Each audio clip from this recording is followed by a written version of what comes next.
You're listening to the Ripple Podcast. We joke and laugh a lot, but the content itself is serious, sometimes scary, graphic, and always true.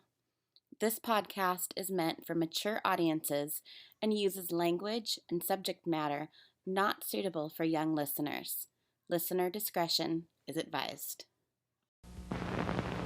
Get Ripple, the bright new drink with that ring-a-ding flavor, Ripple. And it's Wednesday. We're recording. You sounded like Elf. And we're singing. And what else does he say? Buddy the Elf, what's your favorite color? No, but when he says anybody can sing, it's just like talking, except you move your voice up and down. I'm in a store and I'm singing. Oh, now I'm getting excited for Christmas, and Halloween hasn't even happened yet. Halloween's not happening. It is. I don't care what they say. Halloween is happening. You can't stop it. I'm going to watch Hocus Pocus and eat all of the candy corn. Did you see that I've already started decorating for Halloween? I saw that, yeah. I have Mr. Bones out. Uh-huh. I also saw that meme that you posted on our Instagram about the tree. Oh, and the knife? Yeah. What was that about? I don't know. I just First off, things. Don't carve your name into trees. I know, it hurts some. Haven't you watched Fern Gully? It makes them cry. Feel their pain, Crystal. No, don't do that. It's ugly and it girdles them and it's not nice. And also, I always carry a knife. There's nothing weird about carrying a knife. How many people have you murdered with it? That's for you to find out. That's season 2 of the Ripple Podcast. I also posted a thing about Trader Joe's. Did you see that? About going to Trader Joe's on your lunch break? Uh-huh. Yeah. And you can't. It's not possible just to go on a lunch break. But I went to Trader Joe's and I brought you something to sample. Oh, okay. What is it? I don't want to tell you. Oh, I think I know what it is because I think I already bought it. Oh, really? Okay. Nick says they look like big skunk weed nuggets. All right. Like you could smoke one of those. Well, you also have them in a little jar that doesn't help. But it's like a little green dumpling looking thing. Nugget. And if I'm not mistaken, this is kale gnocchi. Yeah, you're right. You know Trader Joe's. I haven't tasted it though. Oh, okay. Because I bought it, but I haven't cooked mine yet. Oh. Okay. Try Here we it. go. Live taste test. AMSR here for you guys. Tastes like kale? Tastes like No. gnocchi. It has like a lot of, sorry if I'm chewing in the microphone. It's like a lot of herby flavors. Mm-hmm. Like no, I didn't put basil. sauce. I brought sauce if you want it with sauce. It's good. I I cooked like it in olive oil. No, it has like oniony, garlicky. Oh, it has like I put a little seasoning on it. Oh, okay. I put the vegan chicken seasoning. Mm-hmm. I haven't tried that. It's okay. It's not that great. It's really chewy. So You might need to I know have I some need drink to wash drink it some of down. My drink to wash this down. This is not the Trader Joe's podcast. It should be. It though. really should be. It's gonna be like my mission every week, just to talk about Trader Joe's a little bit more until we eventually just become an entirely Trader Joe's podcast. Okay. Next week, you better bring me a surprise from Trader Joe's. Okay. I just saw on Trader Joe's list on Instagram right before we started recording that the cookie butter beer is now available in stores. Yep. Cookie butter beer. Why is that not our drink tonight?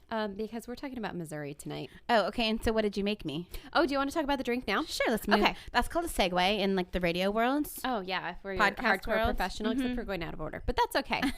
So this is the drink of Missouri. And it is called, and tell me if you've heard of this, the Caribou Lou. Caribou Lou? No, never. Cindy Lou Who? Well, let me tell you what's in it. And this is the unofficial drink of Missouri. And it is 151 Malibu mix and pineapple juice. And it was created by none other than Tech N9ne. Who the hell is that? Yeah, oh my God. You are not part of the Red Kingdom. You don't know Tech N9ne? Mm-mm. Okay. You might have to do another edit because I've got to play you a song real quick. Because I thought for sure you were going to know this drink. This is how you make the drink. Here's the recipe right here.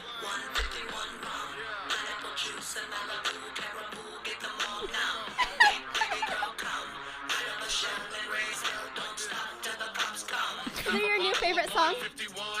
jug, 1 cup of Malibu Rum. Baby, that's what's up, then you. I kind of really like it. Is that horrible to say? No, I love Tech N9ne. What happened? I like red light parties and fed right bodies who like red like Dolly and head right toddies at night. Okay. I kind of like it. So now you're in Kansas City. Congratulations. Welcome. Welcome to Kansas City. As I found out, Missouri. Not Missouri. Missouri. Missouri. They don't spell it that way. They sure don't. But if you're from Missouri.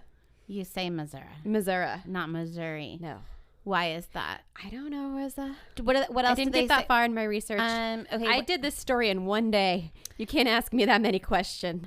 So this is the official drink. This is the unofficial drink of Missouri. Unofficial. Mhm. And so that guy's from Tech N9ne, the Red Kingdom. It's really like I feel like there's a whole other language being spoken right now.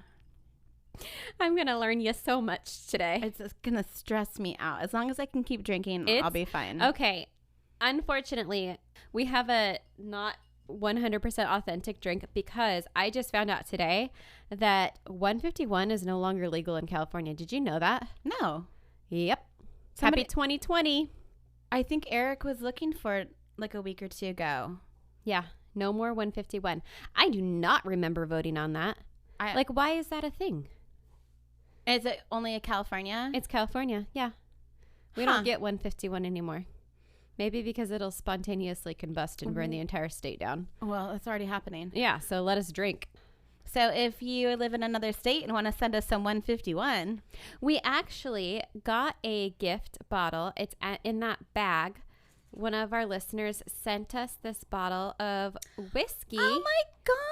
Because I don't know if you remember back when we did the Winchester episode, I didn't break out the whiskey because things were just running behind and everything was on fire. And so we had a listener, and I forgot this listener's name. I'm going to have to look them up and thank them. But they sent us a bottle of Winchester whiskey, which I didn't even think was a thing. That's so cool. Yeah. We'll have to take a picture and post it on Instagram. Maybe for our last thought and a shot, we can Here's our shot. Do a little shot of our Winchester whiskey. That's super cool. Yeah. That's really fun. So thank you, listener. It's really nice. I love it. We've gotten a couple emails for nice. Okay. our, Because I don't check our email. for our creepy stories, Mm-hmm. strange stories, unusual stories, dream stories. We've got, I think, 2 so far. Which, Okay. I mean, hello. That's okay. We have enough for what, 4, 5 gifts? Yeah. So about the gifts, we need to update that. Oh, yeah. So I brought all of my goodies that are going to go in our little gift basket, and Rosa's going to take them home and do a fun photo shoot with them and post them on our Instagram. Yep. So that you guys know what you're getting if you send us a listener story.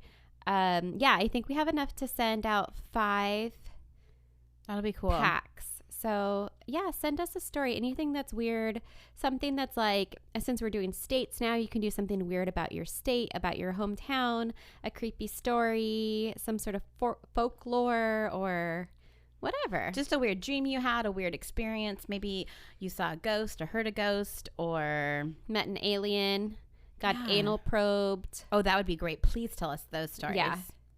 Oh, speaking of dreams. Oh, have you done your dream journal? I did do my dream journal. Did you do your dream journal? That was our homework from last week. So I did 3 nights worth because the other nights either I woke up and I didn't remember my dream or whatever. But I journaled 3 nights worth. And what did you learn?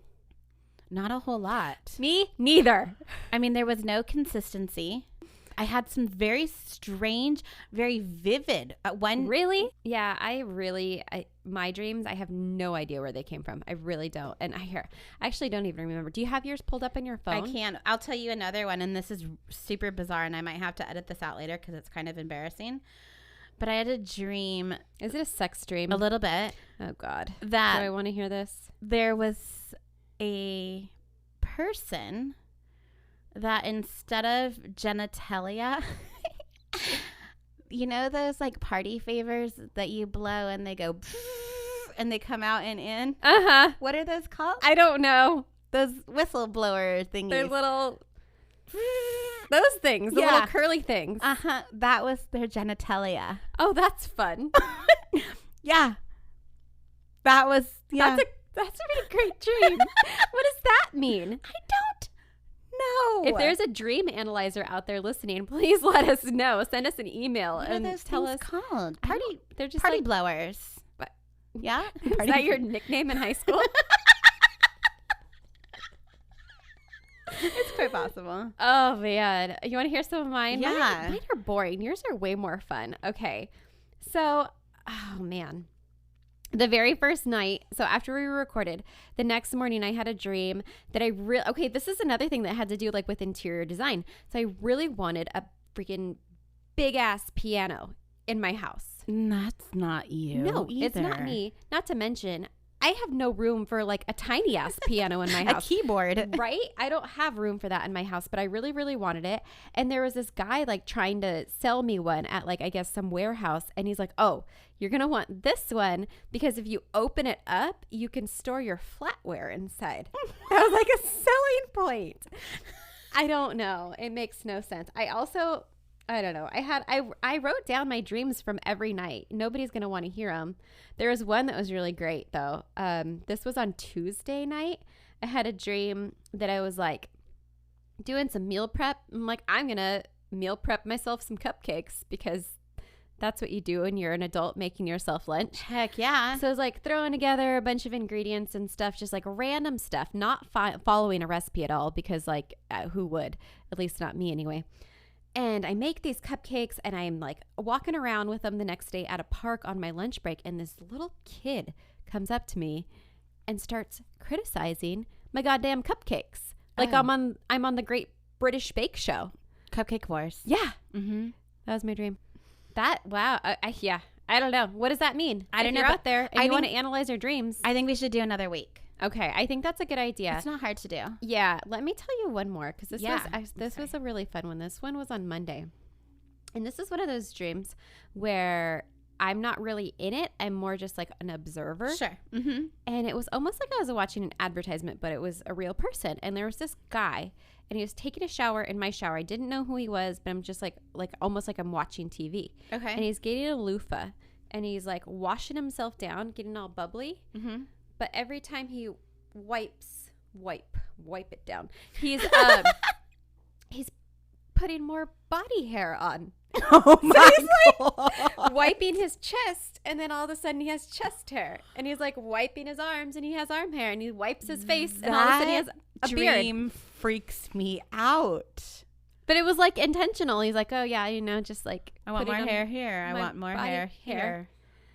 Yeah. What does that mean? I don't know. I was probably like asleep choking on dog hair and it just like made its way into my dream. All right, send us your weird dreams. Yes. We'll analyze them. Yeah. Ooh, that would be a good episode. What if everyone just sent us their random ass weird dream and we are the dream experts. We are the dream analyzers. Okay. We could that'd be a probably good like time. pull up like a dream app helper. Or I just use my brain powers. That might work too. Get Ripple. Are you ready to tell me a story? Yes. Do you need to put like a... I need a trigger warning because this is, so my topic was mysteries in Missouri. Mm-hmm. I Googled mysteries in Missouri. Mm-hmm. This is from a Chris Hansen Crime Watch Daily Mystery in Missouri documentary. Then you are following the rules. So I don't know. We need a trigger warning. This is like really dark. It gets into some graphic detail of like post-mortem stuff. We'll put a trigger warning at the very beginning of this episode. Okay. All right. I'll do a little piece. Okay. So let's get to it. Let's get this one over with. We're going to pull off the Band-Aid. But it is a mystery, that's for sure. Let's cheers. So cheers. With our, what is this called again? Caribou drink. Mm-hmm. Mystery in Missouri. All right. So this story takes place in Trenton, Missouri, which is located in Grundy County. It's a little small town. It only has a population of about 6,001 person. That's funny. In the 2010 census. And the city is known for having the world's largest producer of, take a guess. Do I get choices? A plane full of snakes. Plane full of snakes. Vienna sausages or Twinkies. Twinkies. Nope, Vienna sausages. Oh.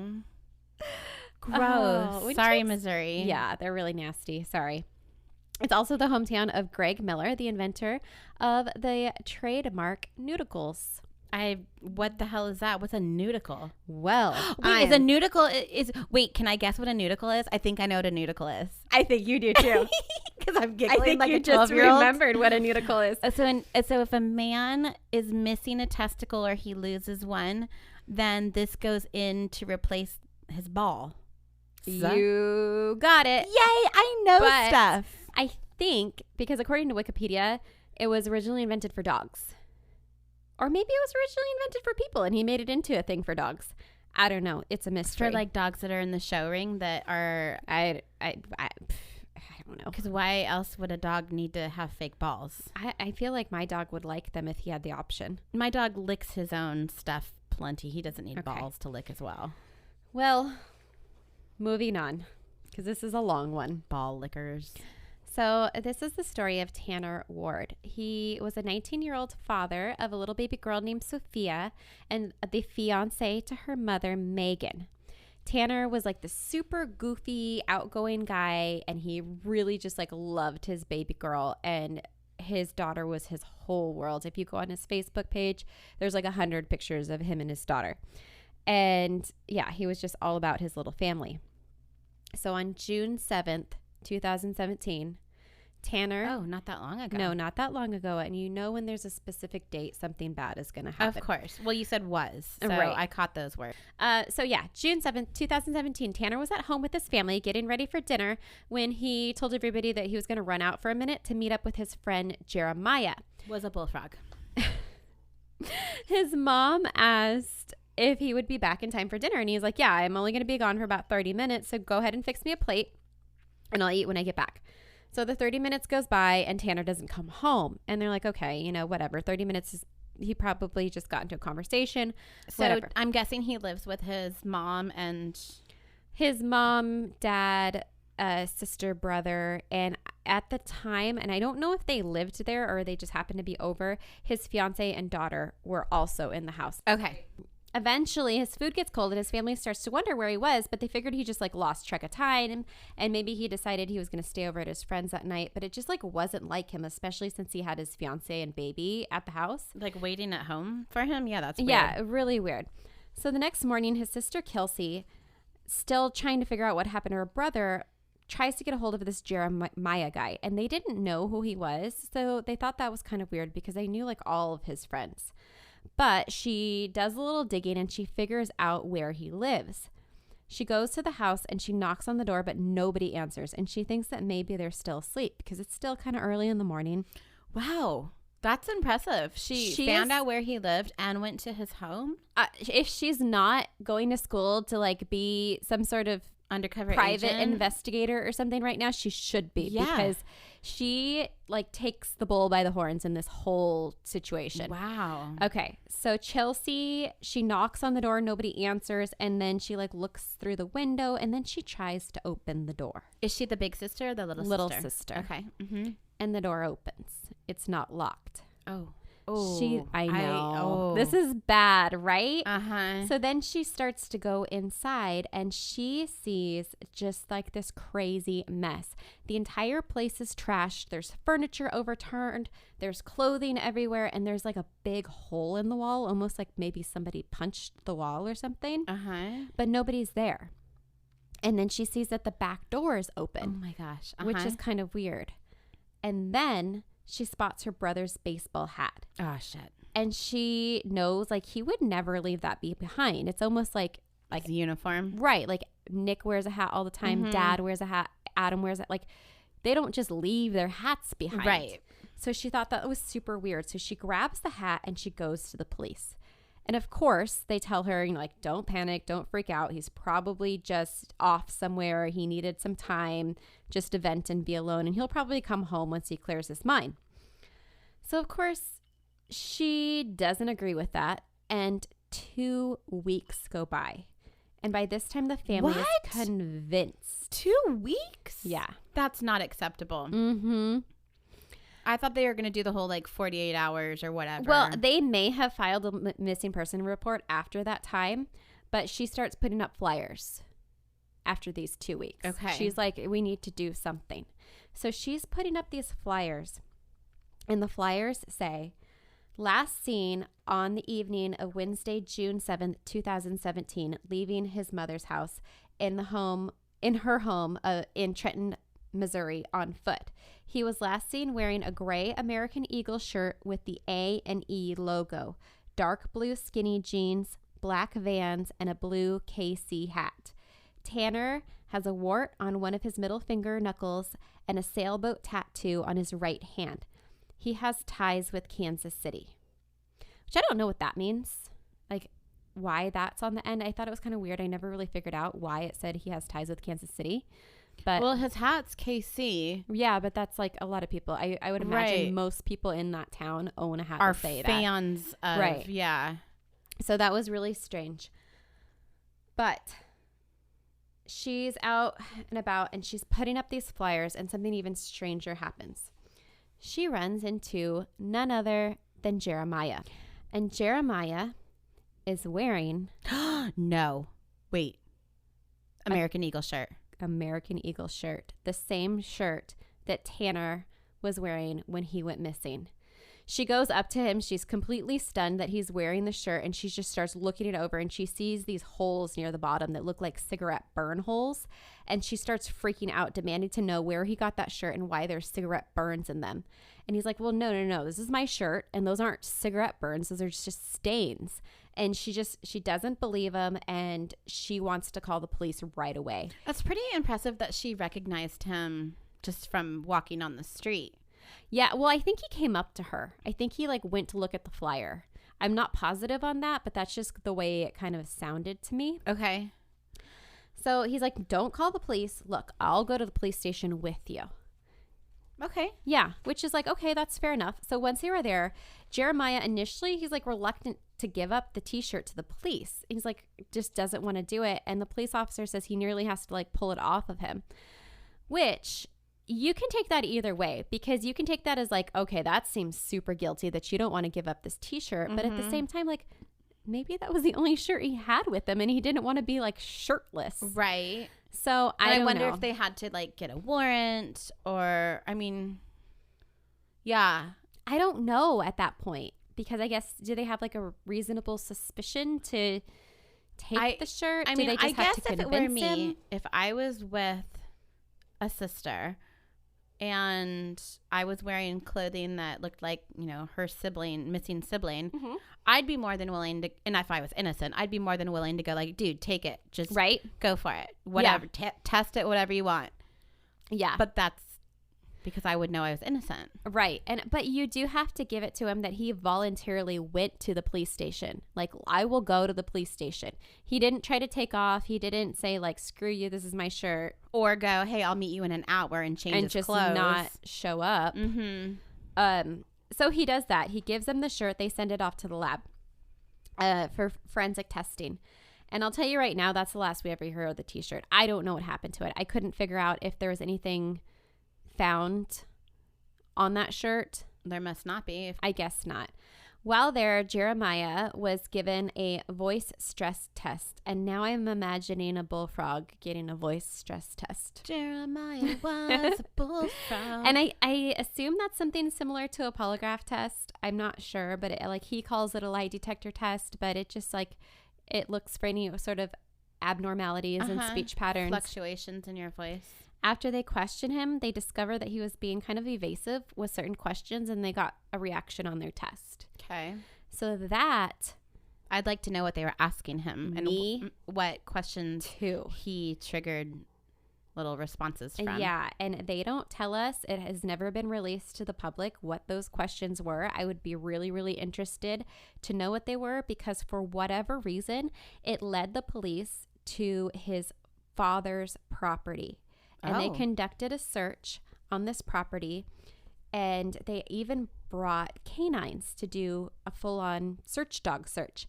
And they had a cadaver dog that alerted on a fire pit in the backyard. Oh, no. Mm-hmm. Uh-huh.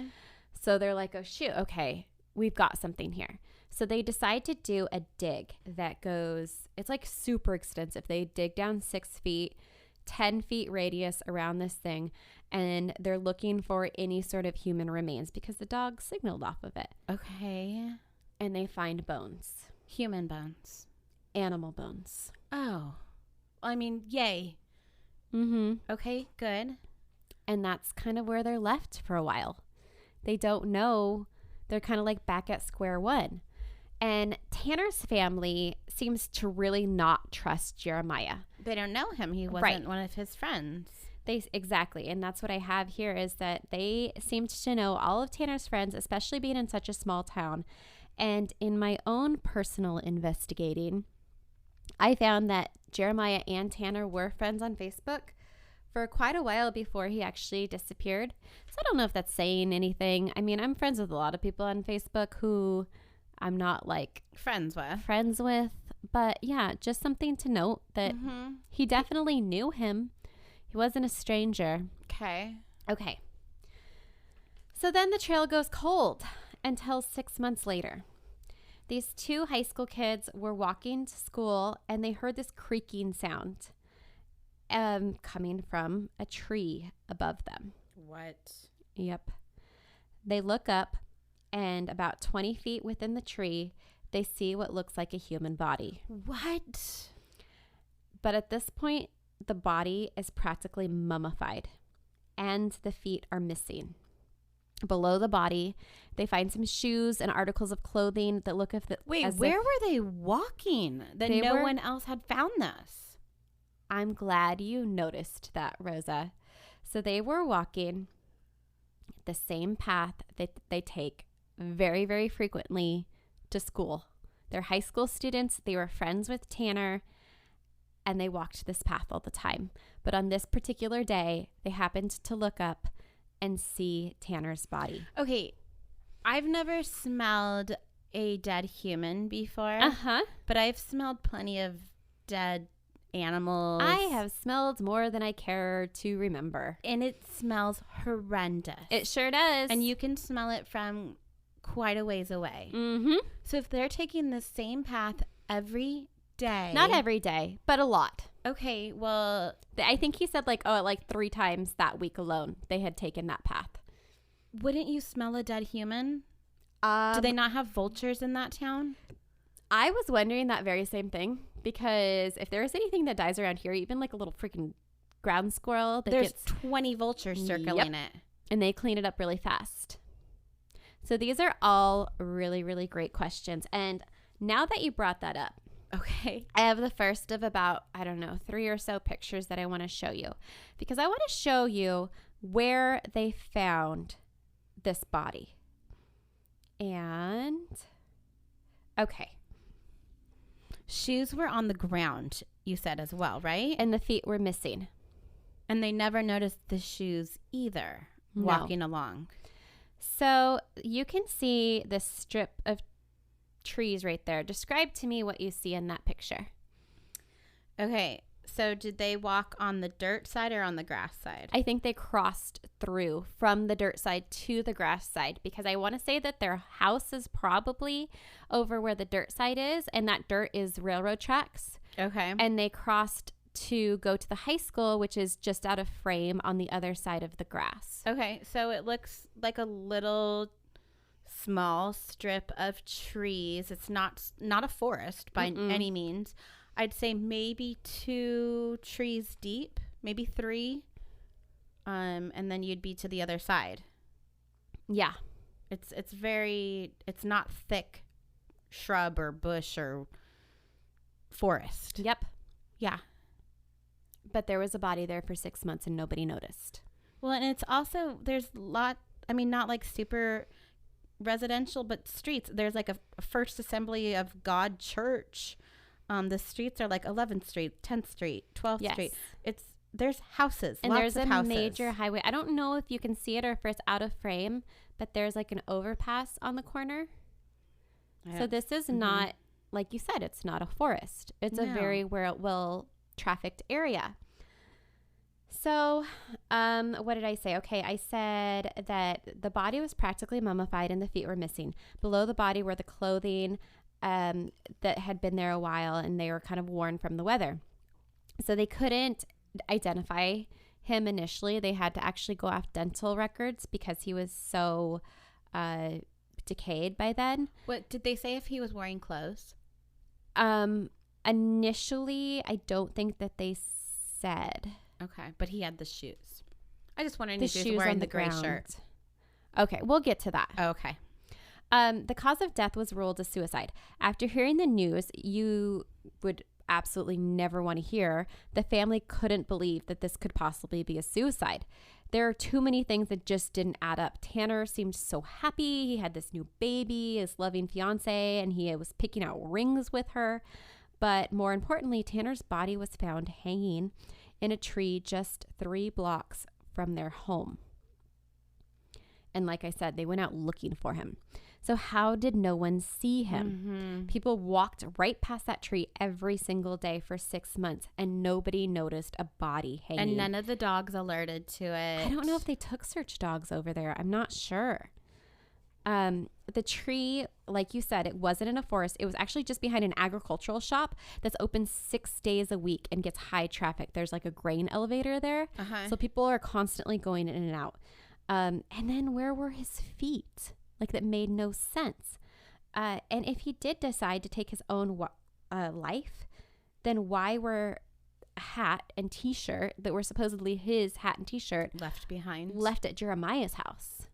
So these are all the questions that were coming up. Tanner's parents say that when they saw his body, that they knew something wasn't right about it. Tanner's body was, quote, mummified.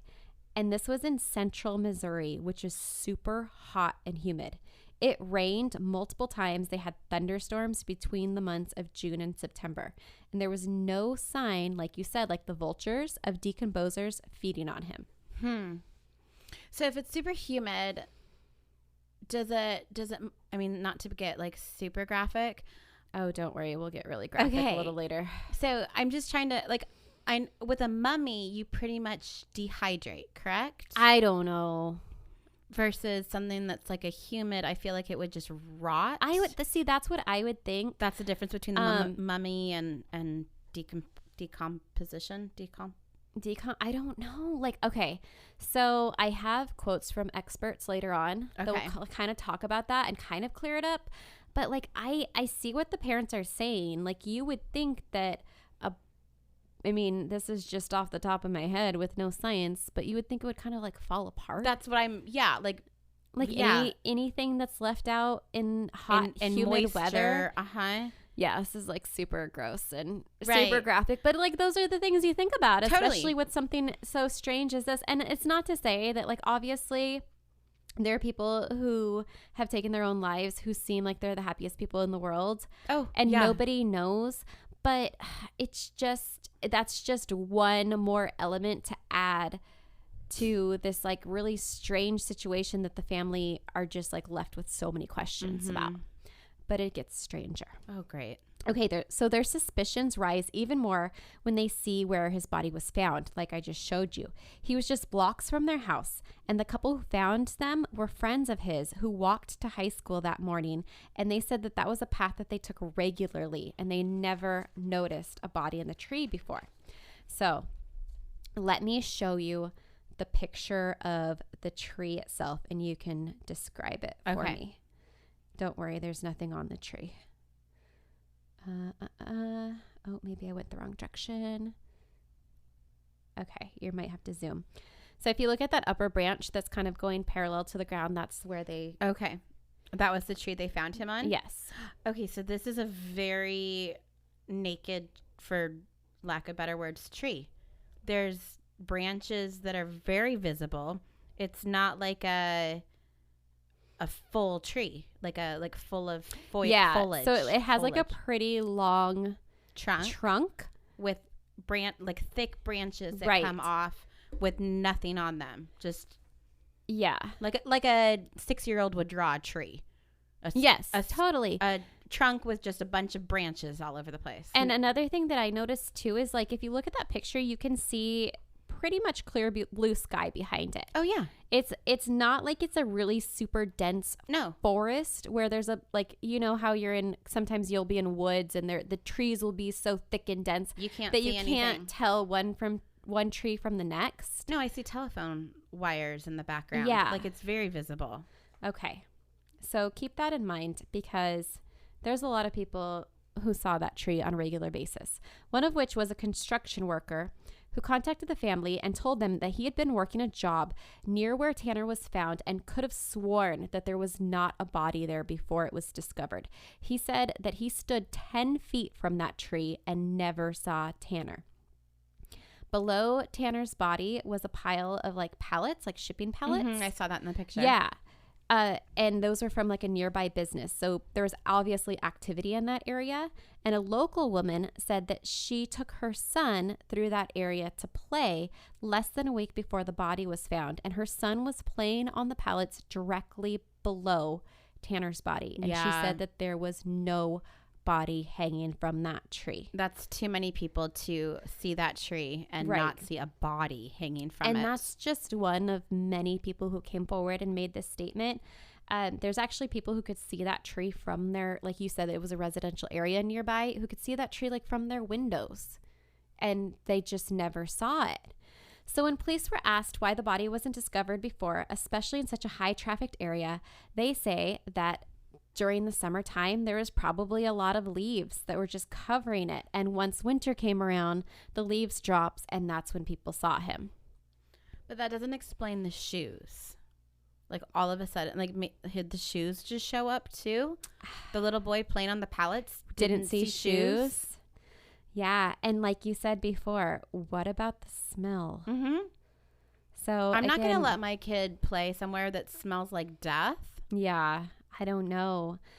So, but that's just kind of like what they got from the police at that time. So Tanner's friend who found the body states that when he saw Tanner, there was no way that he could have confused the body with anything else. People said like, oh, well, maybe it was dried up enough and decayed enough where like it just looked like another tree branch for a long time and you just happened to see it. But he said he could clearly see him. He saw the clothes that he was wearing. He said he was wearing a gray shirt. Oh, okay. There's and the blue shirt. pants. I know. We'll talk more about the shirt a little bit later. And there's no way he would mistake it for anyone else. The investigators also state that the vegetation growth below the body wasn't recently disturbed. So there was nothing indicating that somebody had placed the body there just recently. So that's like if somebody were to do that, they would have left some tracks behind, you know, because that's kind of what's developing in the family's heads. Like maybe somebody staged that. That's where my head went. There. Okay, so another thing noticed by friends and family is that the branch where Tanner was hanging had an indentation of wear, and it looked like the kind of indentation that would develop if you had a friction burn. So to them, they're thinking like, okay, that looks like somebody threw a rope over the branch and started pulling the body up and created like a little friction indentation. And hoisted him into the tree. They didn't believe that an indentation like that would just develop like from somebody jumping. So at this point, the family is starting to suspect that Tanner didn't die by suicide, but was instead placed there by someone who staged a hanging to cover his murder. These suspicions are fueled by a flood of text messages indicating that something much more sinister happened to him that night. From Tanner's phone? No, from the families. Oh. So they start getting all of these tips from people in town. Primarily, I think it's Chelsea, like the sister. I think she's kind of getting most of this. She's kind of the, at least from what it appears, like she's the ringleader. Yeah, for lack of a better term. So I have a couple text messages that they flashed on the screen really quick that I had to like put into slow motion. So you could read them? And so these are just bits and pieces, but it'll kind of give you a little bit of an idea of what happened. So in this particular text message, the names are blurred out. So I'm just going to call it person A and person B. Okay. So person A says, I already said they kept him in a freezer. He wasn't buried or hidden or anything. He was tortured for about 4 months. and they killed him and kept him in a freezer. I know all the little details, everything that happened. They just won't publicize anything yet. Person B. Who's they? I don't know. Oh my gosh. So person B says, but everyone else thinks he was. So I'm not. Wait, thinks he was murdered? I don't know. Oh, yeah. So many questions. I don't know. Yeah. So they say, but everyone thinks he was. So I'm not giving you any info you gave me. I pinky promise. I've got notes and notes of shit people have told me and shit I've read way before you told me all of that. Shit has me fucked up and obsessed. I'm going to guess That's person B is the sister. the sister. Mm-hmm. Yeah, I think so too. And then back to person A, they say, I mean, but it's pretty obvious. They had to have kept him in a freezer.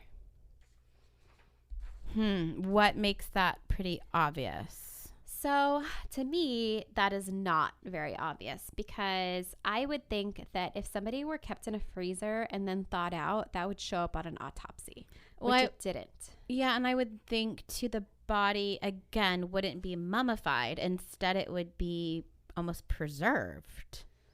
And then late, like the decay wouldn't match up with the timeline. Correct. Yeah. So the whole idea of him being kept in a freezer was somewhat common in like the rumor mill, and it stemmed from him being found without feet.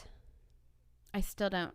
I don't understand that. I think to get him to fit in the freezer? To get him to fit in like a chest freezer, like where you might put like a deer or something from hunting. I don't know. I think if you're gonna cut a body apart, you would cut the head off, or cut them at the knees. I don't know. And then you would save their shoes? I don't know. There's so many questions, but that stresses me out. I know. Okay. But small town, all of these rumors start going and flooding. And the mom, who has like a pretty good point, she's like, okay, my son was just found dead. I really don't think people would be sending me these messages and like actually even coming to my house and telling me these things unless they really truly believed it. Mm-hmm. Trying to help. Yeah. So, I mean, obviously take everything with a grain of salt, especially things found on the internet, because another story that kind of went around was one that was posted on Reddit. And there's a subreddit called r/Tanner. I think it's just called Tanner Ward. Yeah, r/Tanner Ward. And this is one of the stories that was posted by a person who was local to the area. And here it is. This is the quote. So I live in Bethany, Missouri. 30 minutes away from Trenton, where Tanner lived, and I believe this was a murder. He was into drugs, and I believe that's the reason for the murder.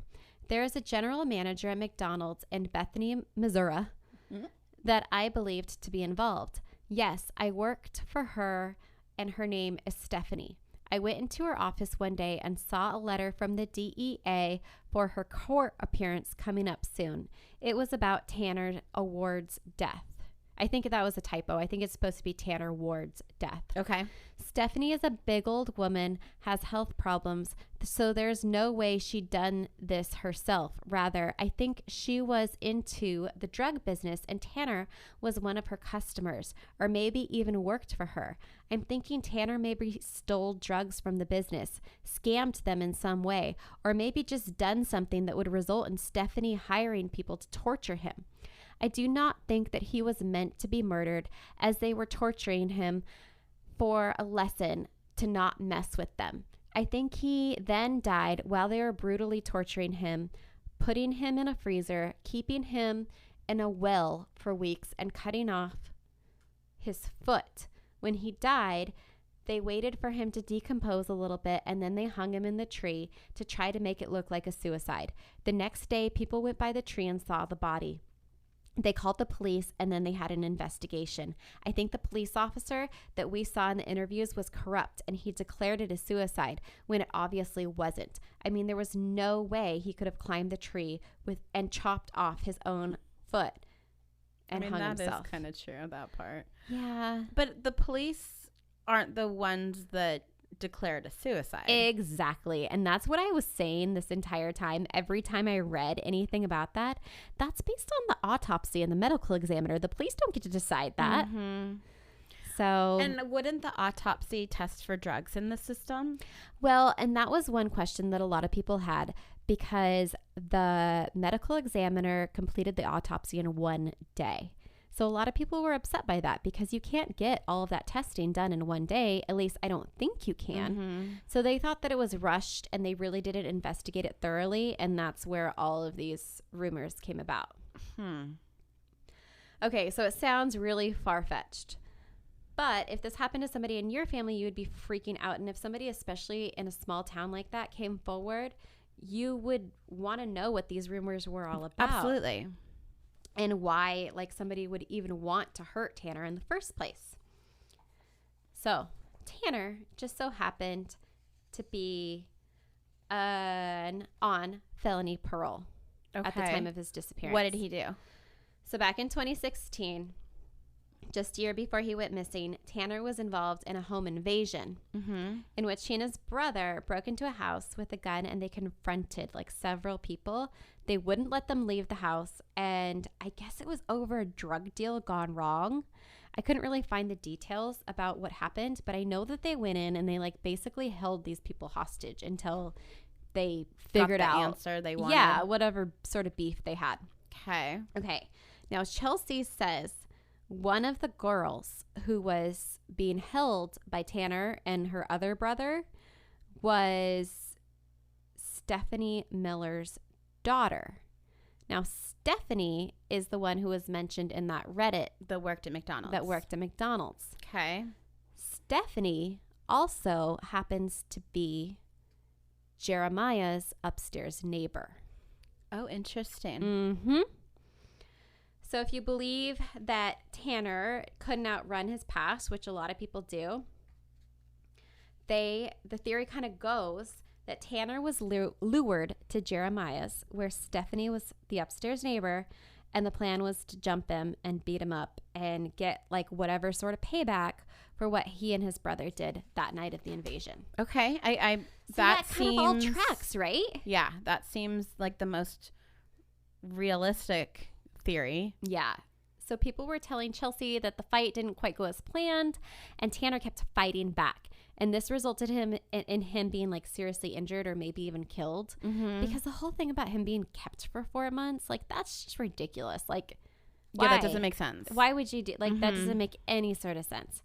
So Stephanie Miller, she was never listed as a suspect or a person of interest or even questioned by the police, which is really odd to me. Yeah, that doesn't seem right at all. Yeah, so police say that they followed up on every single one of these tips and all of the hearsay and everything, and there just was no evidence to really confront her. Well, especially if, like, I mean, you would think they would just question Jeremiah's neighbors. Just to see if regardless of Tanner even went there that night. Because even that, like, I don't know, did he even go there that night? Or was that all a lie? So it's a mystery. Okay, so this theory also points the finger at Jeremiah being involved as being the setup. But again, without any proof, there's nothing anybody can do. So they're either accusing Jeremiah, who could potentially be an innocent person, of assisting in the murder of his friend, or they're letting him go free when he like orchestrated this entire thing. Right. So Jeremiah actually posted, I found his Facebook because that's what I do. And he posted this statement on Facebook shortly after Tanner's body was found. He said, quote, "I want to say that the fact that I have to post this sickens me. But Tanner Ward, you are my homie. I know you're up there looking down just as upset as I am that people could point the finger at me for such a thing. To all the idiots out there that want to believe rumors coming from a circle of people passing a dope pipe, you're not helping. To all the people that have no evidence or reason to believe what they say or hear, you're not helping. I have helped the police, and I took a lie detector test and searched for answers, actually going around asking questions, trying to figure out who could have had the opportunity to do something to him, if that's the case, and why. I haven't been blindly passing bullshit rumors like the rest of you.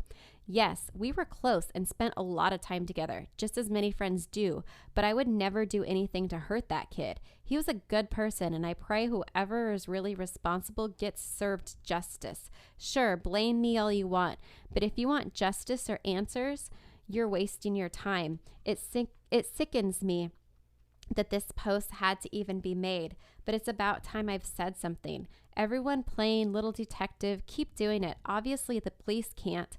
Eventually, something will surface. But by blaming me for reasons you don't even have, you're not helping and wasting your time and resources. I mean, that sounds pretty thorough. I mean, he's even like pointing fingers at the police like, hey, if you want to keep playing little detectives, hell, you're doing more than the police are doing. Yeah. I mean, it sounds like he's being authentic. And it sounds like looking for answers. Yeah. And it sounds like he certainly doesn't believe that it was suicide. Mm-hmm. So I thought that was kind of interesting. I feel like if he were a part of this whole staged suicide thing, he'd post something like, I'm sorry. Yeah. Yeah. So I thought that was kind of interesting. Get Ripple. Okay, we had to get a little refresher drink. Yeah, I had to fill up that Malibu. These things I don't know if they still will because I just used Bacardi Gold instead of 151. But when I've made them in the past with actual 151, they will knock you on your ass. Because they don't taste like anything's in them. No, it's super refreshing. I'm like drinking it like a Kool-Aid. Yeah. Especially when it's just hot out. Okay, so let me tell you what happened next. So on December 11th, which isn't that long after they found his body, because they found his body on December 4th, protesters gathered outside the Grundy County Courthouse in Trenton, Missouri, to basically demonstrate that this needed to be investigated further. Good. Yeah. I would approve of that. They gathered more than 1,500 signatures to help, I guess, push for police to continue to investigate. So I'm not sure if that had any impact or if the police, like you said, it's like, okay, it's up to the medical director at this point. But the police did say that like they were continuing to do everything that they could and they were willing to like listen to everything that came in. But they weren't. They didn't interview Stephanie. They didn't do a thorough talk screen. No. So another thing that happened is they basically, I don't know if they demanded it or if they paid for it, but they got a second autopsy. Oh, good. And this is what it had to say. Now, this is from the Trenton Republican Times, and I'm going to read an excerpt of it. And it's like super long, so I just pulled out bits and pieces. But this is the full, not the full autopsy, a full autopsy. I'm not going to read you the full autopsy report. I wouldn't understand it. So this is the excerpt, and it's a little bit confusing because it's kind of written in like technical language, but let me just read it to you, and you let me know if you understand. Okay. So, the full autopsy by Kansas City, Kansas forensics firm on a Trenton man who was found dead in December has confirmed an initial ruling that he committed suicide. Initial. So the initial ruling was the first autopsy. Okay. So they're confirming the first autopsy. Mm-hmm. They're confirming that their findings are that he committed suicide. Consistent with the first one. So the second autopsy is saying the same thing. Mm-hmm. So a preliminary report had ruled the death a suicide as well. Dr. Mitchell's report, which is I believe the second medical director, indicated that there was no suspension of Mr. Ward's body by anyone other than himself and said the bark on the tree had not been disturbed, with no evidence of sawing or sliding action of the cord across the bark. So does that make sense? Yeah, because if you're going to hoist it, there would be pieces of bark along the rope itself. Right, the long portion. Yeah. So that indentation, that divot, really just was from him having been there for so long, for 6 months. It goes on to say the anatomic findings and scene presentation indicate there is self-suspension, not suspension of the body by others. Okay. So he did it himself. That's what no one else did.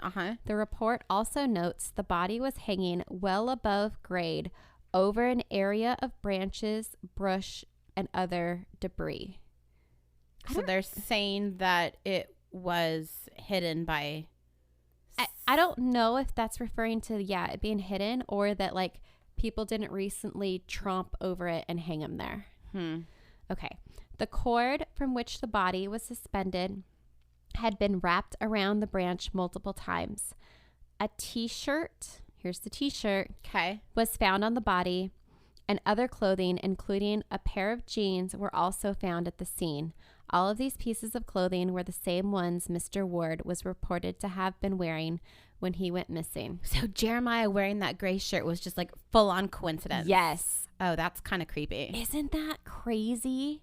He just so happened to be wearing the same shirt. Ugh. So weird. Okay. So during the 6 months that Mr. Ward was missing, the Trenton Police Department had worked the case as a possible homicide, with many persons coming forward with theories of where the 19-year-old father was and who was responsible for his death. The TBD chief, Tommy Wright, had indicated his frustration that those who had come forward did not have actual information, only hearsay. In addition to the lack of digital footprint for Mr. Ward, who did not have a cell phone, the investigation was hampered by the fact that many in Mr. Ward's circle didn't want to talk to the police and were afraid of being implicated in other activities. So that's kind of news, because before we didn't hear anything about him having a cell phone, which is kind of interesting that in 2017 he was going around without a cell phone. Yeah. So I don't know if like he had one and he just so happened to have it like broken or lost it before or during what. that time. But they also didn't mention like, oh, he left it behind. Yeah. So that was kind of new information. While hundreds of leads were received and followed, they were dead ends. Chief Wright summed up a lot of the information received in 4 words: misinformation, speculation, conjecture, and rumors. Still, Wright said that these leads were all followed. Do you believe that? I don't believe they were all followed, just for the fact that Stephanie was never interviewed. I don't know. And I get it. It's a small town, rumor mills. I mean, that I fully understand. But not all leads were followed. They weren't. So no, not all of leads were followed. No, not at all. And that's kind of where we're left today. That was the most recent article that I could find about this case. The family still doesn't think that that's what happened.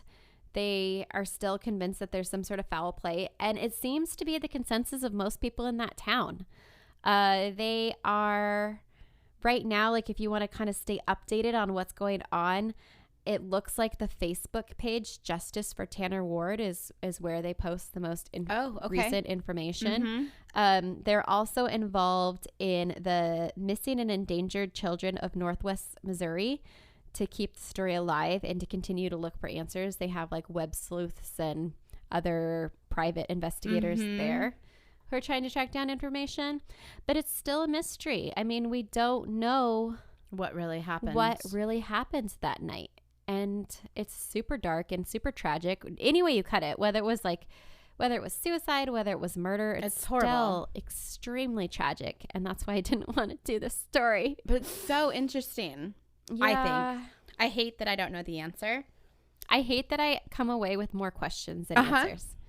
Because I have so many questions. Well, I want to know what his talk screen, like if he was like super drunk or super high. I mean, you know, I feel like that would have played a part in it. I want to know if the hyoid bone, remember that when we did the military crimes, but does that snap when you hang your oh, always? That's one of the things that confirms a suicide. Wow. Okay. So I wonder if that's what the autopsy, like, yeah, I don't know. We don't have any of the details. That's the other thing too. Like if the police are done with it, if the medical examiners are done with it, I feel like they should just release that information. But I don't really know if it's protecting the privacy of other people who are involved or not necessarily involved, but like questioned. Sensitive. Yeah. But yeah, it's super bizarre. And I kept going back and forth the entire time. Like, oh, this is really sad. This is obviously suicide. And then like, holy shit, no, that doesn't make sense. I'm leaning towards he was murdered. Really? Mm-hmm. I don't know. Okay. I made a list of questions when I was going through this whole thing. So when I showed you that Google map, Mm-hmm. when you go on Google Earth, and I used to do this all the time, and then I kind of forgot that it was a thing. Do you know that you can like see pictures that people have taken? Oh, yeah. So if they have the settings on their phone. Uh-huh. In that area. And I think it would be super interesting to see if anybody in that area, because this is 2017, a lot of people are taking pictures on their phone all the time, Mm-hmm. has a picture where maybe that tree's in the background. It's funny that you said that because I was totally thinking the same thing. Like, oh, there's this, woman and the little kid. Like, how many, that's just something you do. You take out your phone and you take pictures constantly. So yeah, that would be super interesting to know if anybody had pictures that showed anything, whether he was there or wasn't there. Like, that's very useful information. Mm-hmm. Or even like how, like when the leaves started falling, like what day? Okay, maybe it was really windy this day and like half the leaves fell out of the tree, Yeah, because they said it was visible, but was it? The other thing I really want to know is what the hell Jeremiah was up to that night. Mm-hmm. Because like, was Tanner there? Why did he want to see him that night? What were they going to do? There? Like, were they lovers? I mean, there's so many, like, what was the deal? Where? Was that even his hat? Yeah. I want to know where Tanner's feet are. Oh, okay. Oh, did that come up in the story? It did in the last article. Mm-hmm. And you know how I was just taking out excerpts? I should have left that in there because to me, the whole time, I didn't care about the feet. Like, to me, that's like a part of, I thought anyway, of decomp. Mm-hmm. Like, that's the lowest part on your body. Your blood isn't flowing anymore. So eventually, like, everything is going to drain down to the bottom. And your shoes are pulling them down. And your shoes are pulling, like, I think that they just kind of, like, started to fall off and got eaten. But the shoes were still there. Well, I think the shoes probably fell off first. Oh, and that's another thing. So, like, the clothing on the ground, did it, and this is so, I'm so sorry. Like, this is so graphic. But is there, like, tissue of, like, pieces? Like skin slippage? So people are just walking by and there's randomly a shoe. And then they walk by 3 days later and there's another shoe. And then they walk by 6 days later and there's a pair of pants. And then like 12 days later, I mean, like, they don't notice that a pile of clothes just starts developing. I don't know. This is weird. This is so weird. I don't know. It's really sad. I don't know. I have no idea. I want to know where the rope came from. Was that something he left on foot? Mm-hmm. Did he have that stashed somewhere? Did he grab it out of the garage before? Like, where'd that rope come from? And weird. Yeah. So weird. Many questions. It's really sad. I feel so bad for everyone involved. Mm-hmm. The family, just the not knowing. Yeah. And it's horrible. And then his fiance and the his little girl. Daughter. And yeah, it's bad. Get Ripple. Okay.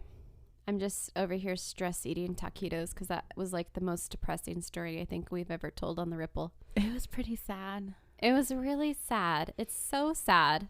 But my last thought and a shot should make you giggle a little bit. I hope so because I need it now. All right. Well, it's take a swig. Okay. Take a shot. Sing your last thought and a shot. Last thought and a shot. Last thought and a shot song. Are you going to try to make that a thing? I'm going to sing it every time until you come up with a better theme song. Okay. I'll work on it. So this is like a total dad story here. You know how dad likes to tell us like stupid criminal stories or like Darwin Awards. Yeah. Well, this is like that. So there's this girl. I don't want to tell you how old she is. I want you to guess. Okay. I'm going to show you her picture. How old is this lady, Jennifer Vaughn? Oh, God. Jennifer Vaughn is 53. She's 32. Damn, I look good. She's 32. No. You're 32. No, I'm not. You're almost 32. I'm 31. You're almost. I'm 25. Hey, I'm 27. It's okay. So she was arrested for a second time in 1 month for allegedly whipping up a batch of drugs in public. So Wait, what? Uh-huh. So the first time she was arrested, she Was this in Walmart? Oh my gosh, yes. Do you know this story? I might. Okay. So the first time she was arrested for cooking meth after she got busted for shoplifting. So she gets busted for shoplifting. They put her in like this holding area in Walmart. Yes. Okay. They put her in like a holding area, maybe to wait for the police to come and question her. While she is in that holding area, she starts cooking meth. She just has all the supplies there Apparently. with her? Mm-hmm. Dang. Yeah. So she, was like ready for it. And how long does meth take to cook? I've never done it. Ask Breaking Bad people because it's blue. What if I just Google? No, I don't want to Google that. I feel like I have so many horrible things on my Google search history already that like why would feet fall off of a decomposing body? Yeah. So she's doing that. So she gets busted for that. Well, then just not too many weeks after, she gets arrested at a U-Gas, which is like a gas station. And what was she doing at the U-Gas? Well, I guess customers were going like, hey, this chick is like acting really weird. Like, you probably want to call someone and have them check her out. Oh, jeez. So the police found what they call, quote, a shake and bake, which is like what is that? It's I guess you shake it and it makes the meth. It's not fried chicken or pork chops. No. Oh, jeez. And it's the bottle of the meth making materials, and it was in her purse. And this is a quote from one of the officers. It says, the chemicals are chemically reacting. There's a danger of explosion. Oh, shit. And exposure to vapors. That's a great place to do it, at a gas station. Right. And it's pretty much like an active lab inside her purse.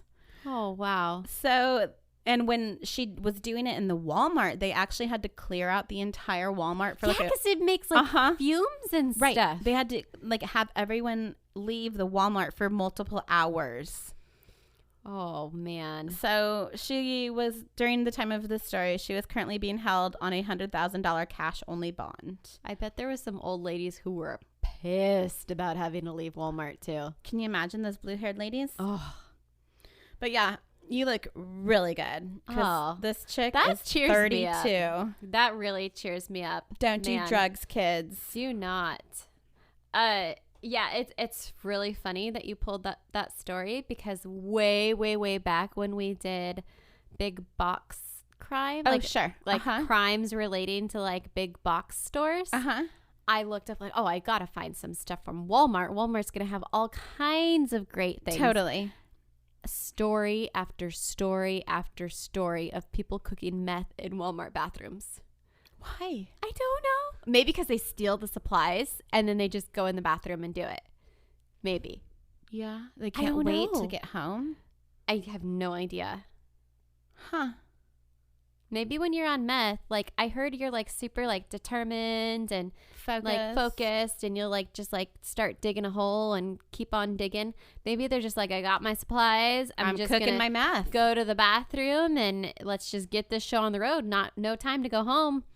Let's cook some meth in a Walmart bathroom. Yep. So that's what we learned today. Get Ripple. All right, so I'm going to pull for next week. And this is the state is Oklahoma. Oklahoma, where the trees wind blowing through the bushes, plane, something like that. So obviously we're super into that. Oklahoma. So is that a musical? This is a musical. Oklahoma. Yeah. It's called Oklahoma. Yeah, we need to watch that apparently. Okay, and the topic is crime. Oh, okay. That gives you a lot to work with. Yeah, crime in Oklahoma. Cool. Oklahoma. What's a good drink from Oklahoma? Oh, well, you want to hear on the unofficial drinks of places? Unofficially. The unofficial cocktails of places? Mm-hmm. Let me find. Oklahoma. Oh, this is a good one. We've got to do this. Bloody Marys. Yes. Why are Bloody Marys from Oklahoma? The variety of Bloody Marys that have made their way to Oklahoma is so many. Mainly because Oklahomans, do you know they're called Oklahomans? No, people Can't from Oklahoma. stay away from brunch. Holy shit, I need to move to Oklahoma. They can't stay away from what? Brunch. Hell yeah. You can even order a tiger's blood, the Bloody Mary to end all Bloody Marys, at S&B Burger in Oklahoma City. I don't know what that is, but it sounds fantastic. I bet Sign there's me like up. bacon and like a meal inside of it. Hey, let's put that on our tour schedule To for Oklahoma. our live shows. Okay, Oklahoma. We're coming at ya. To S&B Burgers. Sweet. Okay, well, until next week, don't forget to be a fountain. And not a drain. Bye. Bye.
Okay, so next week you will be hearing me talk about a crime from Oklahoma, but your homework is to email us your creepy stories for fun and prizes. And I will be posting that on Instagram shortly. Our email is the ripplepodcast@gmail.com. Don't forget to follow us on Instagram at ripplepod and on Facebook at the Ripple Podcast. Not with Rose and Angela anymore because I gave Angela admin rights and she erased that part. So it's just the Ripple Podcast. Does that. No one else does that. It's not My Favorite Murder with Karen and Georgia. Well, it should be.